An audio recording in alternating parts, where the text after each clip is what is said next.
It seems like a milestone is reached every night in Major League Baseball. Hi, and welcome to the Friday edition of the Daily Sports Update presented to you by Toyota. I'm Amber Wilson.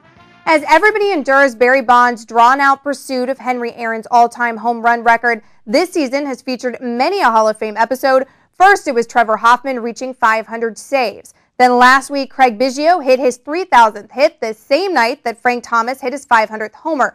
Braves third baseman Chipper Jones came into last night's game in Los Angeles just one shy of Dale Murphy's Atlanta Braves all-time home run record.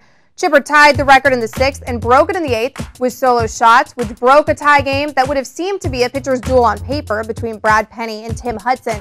Penny would only last 4 innings in his last start before going to the All-Star game, and Hudson only went 3, giving up 10 hits and 6 earned runs.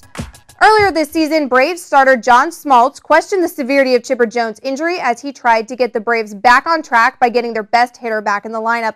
Well, of course, Jones is back in the lineup, but now John Smoltz is out until at least after the All-Star break as he awaits results from an examination on his right shoulder. He will miss next week's Midsummer Classic and will be replaced by Houston ace Roy Oswalt, who will be making his 3rd straight trip to the All-Star game.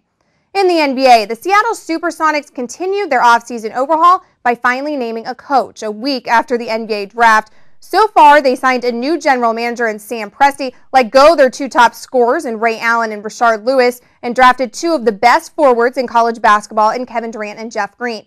Thursday, they named PJ Carlesimo as the new head coach, who will now lead a different-looking Sonics team that will feature Durant and a cast of young stars. Carlesimo had been an assistant to Greg Popovich for the last 5 seasons, winning 3 titles with the Spurs, but will forever be linked to his last head coaching job in Golden State, and of course, the Latrell Sprewell altercation. The most difficult thing is to get a great player to build around, and we've been incredibly fortunate, not just with the young players that we have returning, but with one of the most spectacular drafts I think in recent NBA history. So the really difficult part, we've been fortunate, we've taken care of that.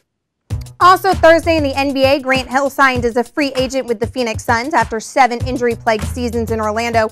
His 1-year deal with a player option for his 2nd year is worth just about $4 million, a far cry from his 7-year, $93 million deal the last time he was on the open market.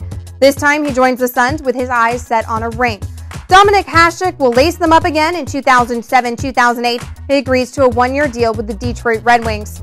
And after a quarters match that took 5 sets over 90 hours, Rafael Nadal reached the semis rather quickly in straight sets over Tomas Berdych. And that'll do it for the Daily Sports Update presented to you by Toyota. Keep your mouse clicking right here on CBSSportsLine.com for everything you need to know in the world of sports. And you know the drill. If you missed anything here today, stop, refresh, and rewatch. Have a great day. I'm Amber Wilson.